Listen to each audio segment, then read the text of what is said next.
बिस्मिल्लाहिर्रहमानिर्रहीम। अस्सलामु अलैकुम नाज़रीन, काबा इस्लाम का मुक़द्दस तरीन मकाम है। मुसलमानों का अक़ीदा है कि खाना काबा खुदा का घर है।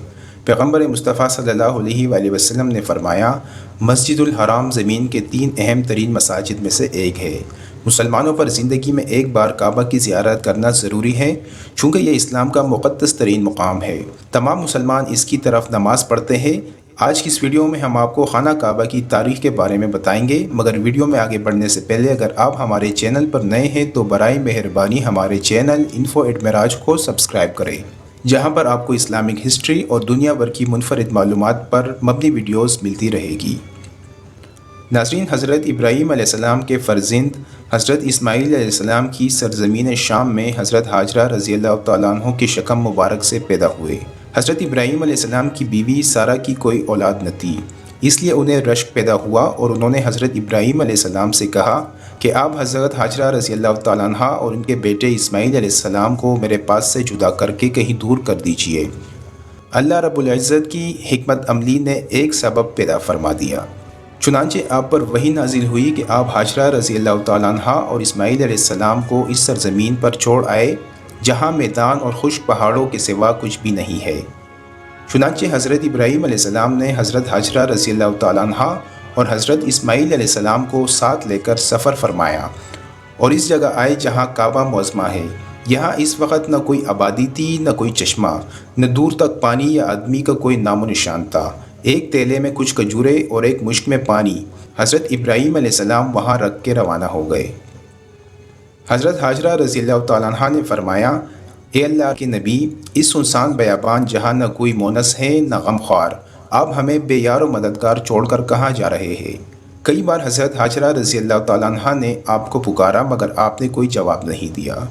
आखिर में हज़रत हाजरा ने सवाल किया कि आप इतना फरमा दीजिए कि आप अपनी मर्ज़ी से हमें यहाँ लाकर छोड़ा है या अल्लाह रब्बुल इज़्ज़त के हुक्म से आपने ऐसा किया है। तो हज़रत इब्राहीम अलैहिस्सलाम ने फ़रमाया कि ए हाजरा, मैंने जो कुछ किया है वो अल्लाह रब्बुल इज़्ज़त के हुक्म से किया है। ये सुनकर हज़रत हाजरा रज़ियल्लाहु तआला अन्हा ने कहा कि अब आप जाए, मुझे यकीन कामिल और पूरा इत्मीनान है कि अल्लाह रब्बुल इज़्ज़त मुझको और मेरे बच्चे को ज़ाया नहीं फरमाएगा। इसके बाद हज़रत इब्राहीम अलैहिस्सलाम ने एक लंबी दुआ मांगी और वहाँ से मुल्क शाम चले आए। चंद दिनों में खजूरें और पानी ख़त्म हो जाने पर हज़रत हाजरा रज़ियल्लाहु तआला अन्हा पर भूख और प्यास का गलबा हुआ और इनके सीने में दूध खुश्क हो गया और बच्चा भूख और प्यास से तड़पने लगा। हज़रत हाजरा रज़ियल्लाहु तआला अन्हा ने पानी की तलाश व जुस्तजू में 7 चक्कर सफ़ा मरवा के दोनों पहाड़ियों के लगाए, मगर पानी का कोई सुराग दूर तक नहीं मिला। यहाँ तक कि हज़रत इस्माईल अलैहिस्सलाम प्यास की शिद्दत से एड़ियाँ पटक पटक कर रो रहे थे। हज़रत जिब्राईल अलैहिस्सलाम ने आपकी एड़ियों के पास ज़मीन पर अपना पैर मारकर एक चश्मा जारी कर दिया और इस पानी में दूध की खासियत थी कि ग़िज़ा और पानी दोनों का काम करता था। चुनांचे यही ज़मज़म का पानी पी पी कर हज़रत हाजरा रज़ियल्लाहु तआला अन्हा और हज़रत इस्माईल अलैहिस्सलाम ज़िंदा रहे। यहाँ तक कि हज़रत इस्माईल अलैहिस्सलाम जवान हो गए और शिकार करने लगे तो शिकार के गोश्त और ज़मज़म के पानी पर गुसर बसर होने लगी। फिर कबीला जरहम के कुछ लोग अपनी बकरियों को चराते हुए इस मैदान में आए और पानी का चश्मा देखकर हज़रत हाजरा रज़ियल्लाहु तआला अन्हा की इजाज़त से यहाँ आबाद हो गए और इस कबीले की एक लड़की से हज़रत इस्माईल अलैहिस्सलाम की शादी भी हो गई और रफ्ता रफ्ता यहाँ एक आबादी हो गई। फिर हज़रत इब्राहीम अलैहिस्सलाम को अल्लाह रब्बुल इज़्ज़त का ये हुक्म हुआ कि खाना काबा की तामीर करे। चुनांचे आपने हज़रत इस्माईल अलैहिस्सलाम की मदद से खाना काबा को तामीर फरमाया। इस वक्त हज़रत इस्माईल अलैहिस्सलाम अपनी औलाद और बाशिंदगान मक्का मुकरमा के लिए जो एक तवील दुआ मांगी, कुरान मजीद की मुख्तलिफ़ सूरतों में मज़कूर है।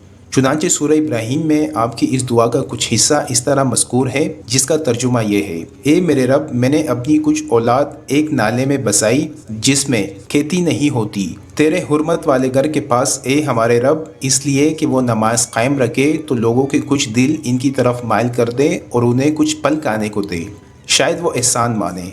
ये मक्का मुकरमा की आबादी की इब्तिदाई तारीख़ है जो कुरान मजीद से साबित हुई है।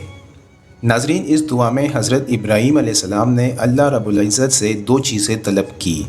एक तो ये कि कुछ लोगों के दिल औलाद इब्राहीम अलैहिस्सलाम की तरफ माइल हो और दूसरे इन लोगों को पलों की रोज़ी खाने को मिले। आपकी ये दुआएं कबूल हुई। چنانچہ اس طرح لوگوں کے دل اہل مکہ کی طرف مائل ہوئے کہ آج کروڑوں انسان مکہ مکرمہ کی زیارت کے لیے تڑپ رہے ہیں، اور ہر دور میں طرح طرح کے مسلمان خشکی اور سمندر اور ہوائی راستوں سے مکہ مکرمہ جاتے ہیں، قیامت تک جاتے رہیں گے۔ اور اہل مکہ کی روزی میں پلوں کی کثرت کا یہ عالم ہے کہ باوجود کہ شہر مکہ اور اس کے قریب و جوار میں کہیں کوئی نہ کھیتی ہے نہ کوئی باغیچہ، مگر مکہ مکرمہ کی منڈیوں اور بازاروں میں اس کثرت سے قسم قسم کے میوے اور پھل ملتے ہیں کہ فرد تعجب سے دیکھنے والوں کی آنکھیں پٹی کی پٹی رہ جاتی ہے۔ اللہ تعالیٰ نے طائف کی زمین میں ہر قسم کے پھلوں کی پیداوار کی صلاحیت پیدا فرما دی ہے کہ وہاں سے قسم قسم کے میوے اور پھل اور طرح طرح کی سبزیاں اور ترکاریاں مکہ معظمہ میں آتی رہتی ہے، اور اس کے علاوہ مصر اور عراق بلکہ یورپ کے ممالک سے میوے اور پھل بکثرت مکہ مکرمہ آیا کرتے ہیں۔ یہ سب حضرت ابراہیم علیہ السلام کی دعاؤں کی برکت کے اثرات و ثمرات ہے جو بلا شبہ دنیا کے عجائبات میں سے ہے۔ اس کے بعد آپ نے یہ دعا مانگی جس میں آپ نے اپنی اولاد کے علاوہ تمام مومنین کے لیے بھی دعا مانگی۔ حضرت ابراہیم علیہ السلام اپنے رب کے بہت ہی اطاعت گزار اور فرما بردار تھے کہ وہ بچہ جس کو بڑی دعاؤں کے بعد بڑھاپے میں پایا تھا، جو آپ کی آنکھوں کا نور اور دل کا سرور تھا، فطری طور پر حضرت ابراہیم علیہ السلام کو کبھی اپنے سے جدا نہیں کر سکتے تھے، مگر جب اللہ تعالیٰ کا حکم ہو گیا کہ ابراہیم تم اپنے پیارے فرزند اور اس کی ماں کو اپنے گھر سے نکال کر وادی بطحا میں اس سنسان جگہ پر لے جا کر چھوڑاؤ جہاں سر چھپانے کو درخت کا پتا، پیاس بجھانے کو پانی کا ایک قطرہ بھی نہیں ہے، نہ وہاں کوئی یار و مددگار ہے نہ کوئی مونس و غمخوار، دوسرا کوئی انسان ہوتا تو شاید اس کے تصور ہی سے اس کے سینے میں دل دھڑکنے لگتا، بلکہ شدت غم سے دل پڑ جاتا۔ حضرت ابراہیم علیہ السلام خدا کا یہ حکم سن کر نہ فکر مند ہوئے، نہ ایک لمحے کے لیے سوچ و بچار میں پڑے، نہ رنج و غم سے نڈال ہوئے، بلکہ فوراً ہی خدا کا حکم بجا لانے کے لیے بیوی اور بچے کو لے کر ملک شام سے سرزمین مکہ چلے گئے اور وہاں بیوی بچے کو چھوڑ کر ملک شام چلے آئے۔ ناظرین، اس معاملے میں میری ذاتی رائے ہے کہ حضرت ابراہیم علیہ السلام نے اپنے فرزند حضرت اسماعیل علیہ السلام اور ان کی اولاد کے لیے نہایت ہی محبت بھرے انداز میں ان کی مقبولیت اور رزق کے لیے جو دعائیں مانگی، اس سے یہ سبق ملتا ہے کہ اپنی اولاد سے محبت کرنا اور ان کے لیے دعائیں مانگنا یہ حضرات انبیاء کرام علیہ السلام کا طریقہ ہے، جس پر ہم سب مسلمانوں کو عمل کرنا ہماری صلاح و فلاح دارین کا ذریعہ ہے۔ ناظرین، امید ہے کہ آپ کو ہماری یہ ویڈیو پسند آئی ہوگی۔ مزید اس طرح کی ویڈیو کے لیے ہمارا چینل سبسکرائب کرنا نہ بھولیے۔